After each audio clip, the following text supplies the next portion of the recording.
By the prickling of my thumbs, something wicked this way comes.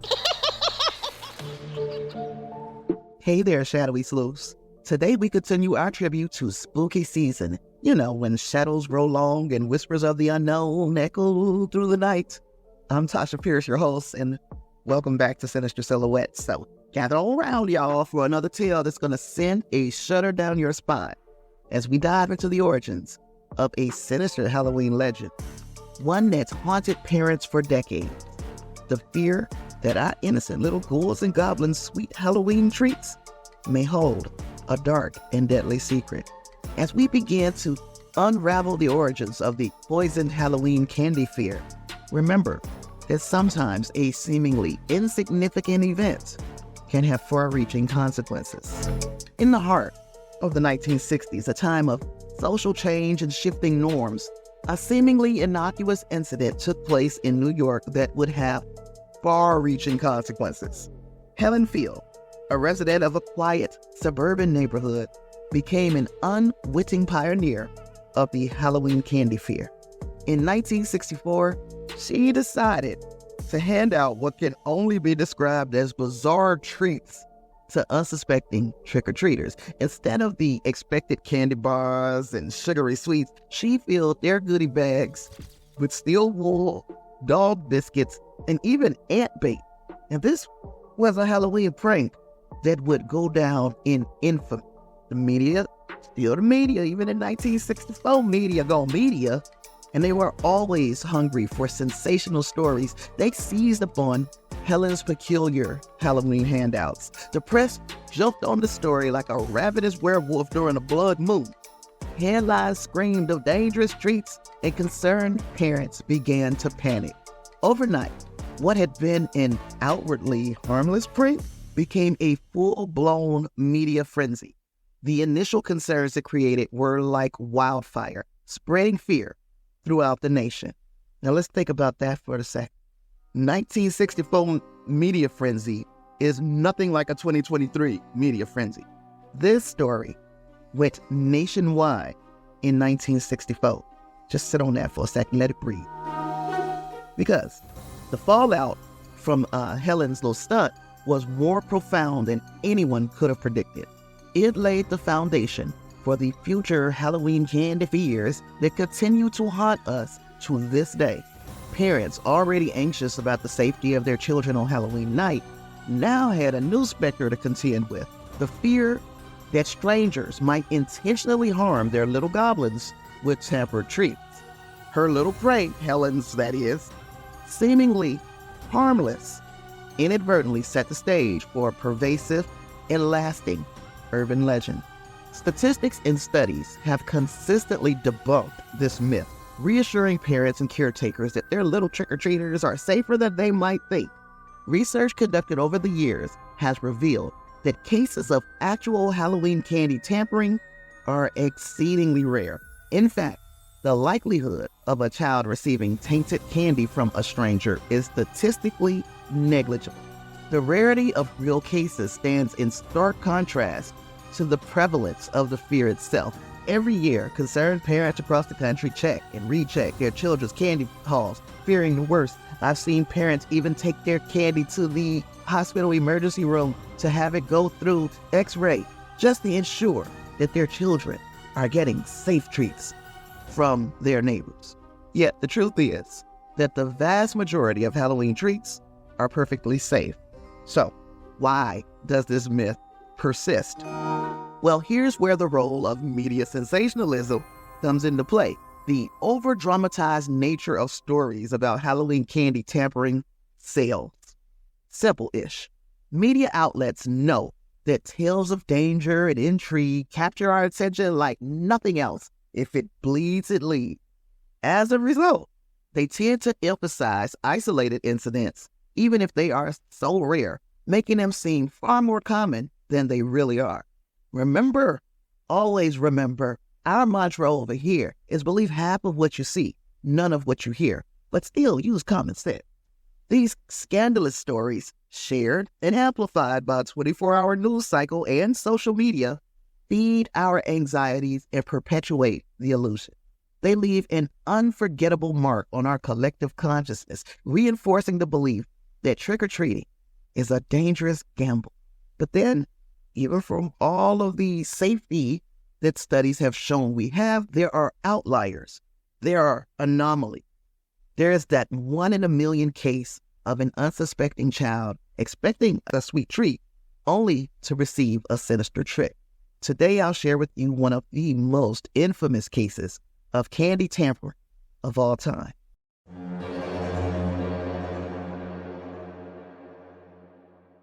In the fall of 1974, in the quiet town of Deer Park, Texas, the O'Brien family was like any other. Timothy O'Brien, an 8-year-old boy with dreams as big as the Texas sky, was looking forward to Halloween night. He was excited to don his favorite costume and venture into the neighborhood for a night of trick-or-treating. His eyes gleamed with anticipation. Timothy's family consisted of his parents, Ronald and Daneen, and his sister Elizabeth. They all appeared to be a loving and ordinary bunch. Ronald, Timothy's dad, worked as an optician and was the deacon of Second Baptist Church, where the family faithfully attended services. Daneen, in line with the times, was a homemaker. They were a typical American family with typical children who were super excited for October 31st. Halloween was always a time for family fun, a chance to bond over costumes, laughter, and lots of candy.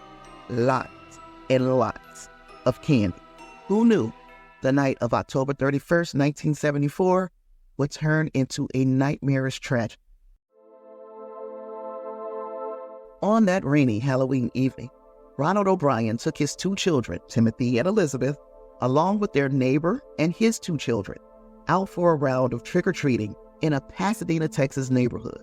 During their quest for sweets, they encountered a house where no one answered the door, leading the impatient children to dash ahead to the next one while Ronald remained behind. Now, when he eventually caught up with the group, he presented them with 5 21-inch pixie sticks, claiming the homeowner of the house they initially bypassed had finally come to the door. Now, just in case you are unaware of what a pixie stick is, they are a sweet and sour powdered candy that comes in a wrapper that looks like a drinking straw. I used to love the small ones as a child because the sugar in those long ones, like the ones Ronald had, always got stuck in the plastic. But anywho, as the night concluded, Ronald divided these pixie sticks, giving 2 to his neighbor's children and 1 each to Timothy and Elizabeth. He handed the 5th one to a 10-year-old boy that he recognized from their church. So upon returning home, Timothy expressed a desire to savor some of that hard-earned candy he'd collected during their Halloween adventure. You know, most parents will be like, nope, you're going to have to wait till tomorrow after school, or, sometime later, you're not going to bed with candy. But the family said, you know what, you can have 1 candy. And Ronald recalled that Timothy selected a pixie stick. However, the powdered candy was proving difficult to extract from the straw, what made me hate those long ones. So Ronald assisted his son by loosening the powder up. Now, after tasting the candy, Timothy grimaced and complained of a bitter taste. To alleviate this, Ronald offered him a glass of Kool-Aid in an attempt to wash away the unpleasant flavor. So Timothy, at this point, probably felt like he was winning. You got a big tube of freaking sugar to go to bed on, and a cup of Kool-Aid. Wow. Sadly, Timothy's discomfort escalated quickly. He began to complain of a severe stomach pain and promptly rushed to the bathroom, where he started to vomit and experience convulsions. In an agonizing moment, Ronald held his son as he vomited, but Timothy soon became unresponsive, limp in his father's arms. Tragically, Timothy O'Brien passed away while he was being rushed to the hospital, less than an hour after consuming the very candy he eagerly awaited. It had become his bitter end. Now, news of this horrifying incident spread like wildfire through the community and far beyond. Parents were gripped by an overwhelming fear that their children's Halloween treats could also be laced with poison. The tragedy of Timothy O'Brien's death was a nightmare come to life, a stark reminder of the unthinkable lurking behind the guise of innocence. As the news of Timothy O'Brien's death continued to send shockwaves through Deer Park, Texas, law enforcement launched an intensive investigation into the tragic Halloween night that had turned into a horrible nightmare. The police were determined to uncover the truth behind the young boy's poison. Initially, law enforcement didn't suspect Ronald O'Brien of any wrongdoing. It wasn't until Timothy's autopsy results emerged, revealing a fatal dose of potassium cyanide in the pixie stick he had consumed, that the dreadful truth began to surface. Authorities recovered 4 of the 5 pixie sticks O'Brien claimed to have received from the other children, none of whom had ingested the deadly candy. The parents of the 5th child, however, were plunged into hysteria when they could not find the candy, only to discover their sleeping son clutching the unopened, sealed pixie stick. It had proven too difficult for the child to get open, an obstacle that saved his life. Investigators learned all 5 pixie sticks had been previously opened. 2 inches from the top of each one was refilled with cyanide powder and meticulously resealed with a staple. Ronald O'Brien initially claimed he couldn't remember which house he got the pixie sticks from, but suspicions were mounting. O'Brien and his neighbor had limited their Halloween rounds to just 2 streets due to the rain. Remember the rain? And none of the homes they visited had distributed pixie sticks. So after multiple neighborhood walks with the police, O'Brien eventually led them to the house where no one had answered the door. He recounted receiving the pixie sticks from an anonymous homeowner who had only extended an arm with the candy. That sounds like some sinister shit. The owner of that home, however, Courtney Melvin, an air traffic controller at Hobby Airport, was quickly ruled out as a suspect when his alibi of being at work on Halloween night was corroborated by over 200 people. Where'd you get the candy, Ronald? If Courtney Melvin was out at Hobby Airport directing planes here and there, where did you get this candy, Ronald? As the investigation deepened, a grim portrait of Ronald O'Brien began to emerge. First, investigators learned the family was swimming in debt. In fact, over $100,000 of debt, which is the equivalent of just under $1 million in today's money. Compounding the issue, Ronald had a history of job instability, having held 21 jobs in the decade preceding the crime. This during a time where most people will hold on to a job for 25 years and retire. Things were going that good in the U.S. economy at the time, and job stability was almost a guarantee if you were a good worker. Well, guess that Ronald wasn't a good worker. So at the time of Timothy's death, his dad faced suspicions of theft at his workplace and was on the brink of losing yet another job. Yep, those financial woes were extensive, with a pending car repossession, defaulted bank loans, and a foreclosed family home. Police uncovered that O'Brien had taken out life insurance policies on his children just before that fateful Halloween. That's never good, right? Never good, especially if you take out life insurance policies, like extensive ones, big ones, on children. Those policies that he took out on his children held a total value of approximately $60,000, which is a $500,000, like $576,000 plus today. Suspicion mounted more when it was revealed that O'Brien had visited a chemical supply store in Houston, contemplating the purchase of some cyanide.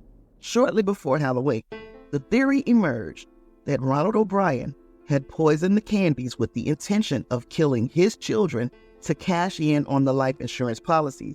And he went as far as to give other children poison candy in order to cover up his sinister scheme.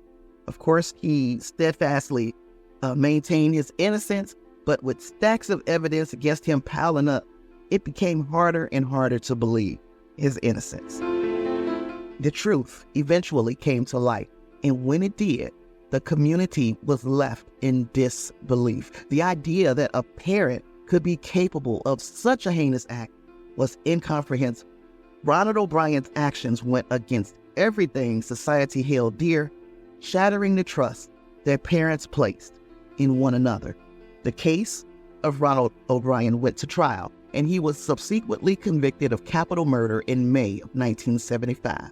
His sentence was swift and just, the death penalty. Timothy's father was executed by lethal injection on March 31st, 1984, because back then, justice again was swift. With no waiting around, you won't be on death row for 20 years. Nope. Less than 10 years later, they got him out of here. You're out. Anywho, the impact of this case on the Halloween candy fear myth was profound. While the actual cases of Halloween candy tampering remained rare, the O'Brien case showed that danger could come from within, from someone trusted, and that even those seemingly safest environments could hide terrible secrets. This ordinary-looking family was shattered by the greed of the father figure in the home. Believe half of what you see, none of what you hear. Whew. This case added a layer of complexity to the fear, making it harder for parents to discern the real threats from the imagined. The sinister story of the man who killed Halloween left a mark on society. The fear that Halloween treats could be tampered with has persisted, becoming deeply ingrained in our collective consciousness. Parents, both in Deer Park and across the nation, were forever changed by the haunting tragedy that unfolded in 1974, and of course by Helen Field's little prank 10 years earlier, and in its aftermath, they began to take extensive precautions to safeguard their little ones on Halloween night. In response to this fear, Halloween traditions underwent a transformation. Gone were the days when children could freely devour their sugary loot without a second thought. Parents, in a bid to protect their young ghouls and goblins, began scrutinizing their children's candy hauls with unwavering vigilance. Homemade treats were a no-no and were cast aside in favor of pre-packaged candies, and tamper-proof packaging became the gold standard.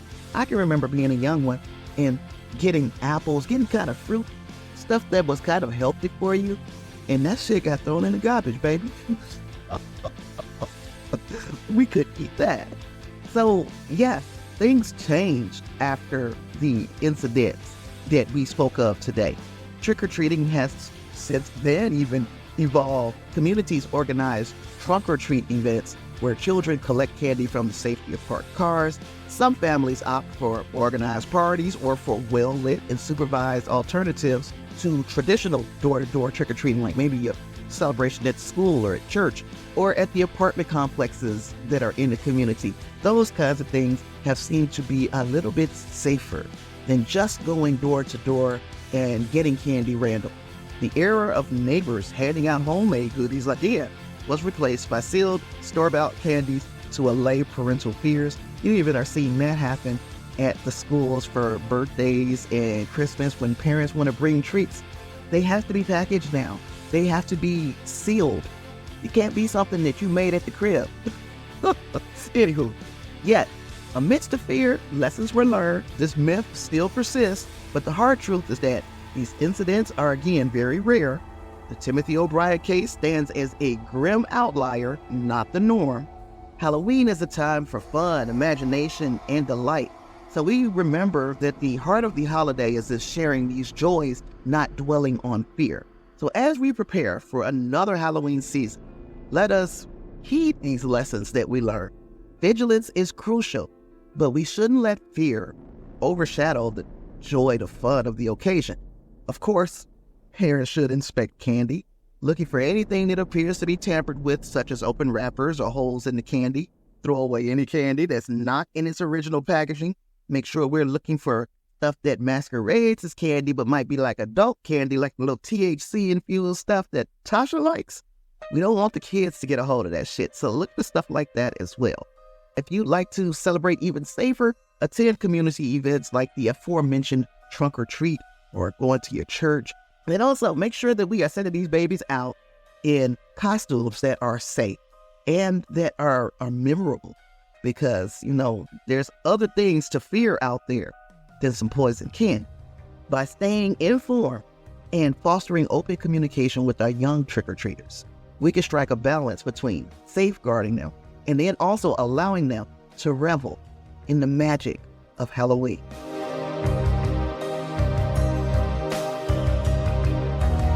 So, what did you think of today's tips and the tragic tale of the man who killed Halloween? Send your feedback to Sinister Silhouettes Podcast at gmail.com.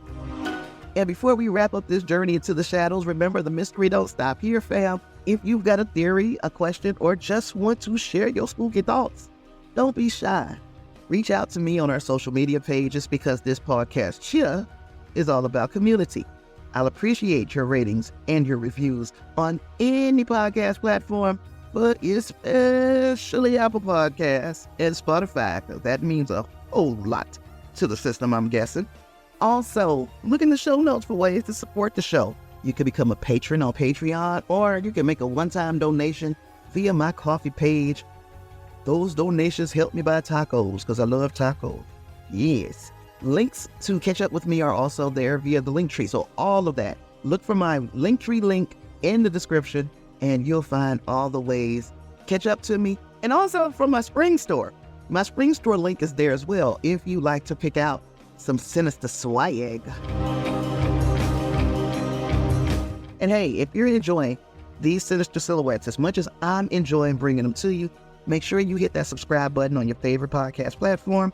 You will not want to miss a single spine-tingling episode. So, until next time, shadowy sleuths, keep your flashlight handy and your curiosity alive. This is Tasha signing off. Stay sharp, stay sassy, and keep shining a light on those shadows. Be safe out there. Peace.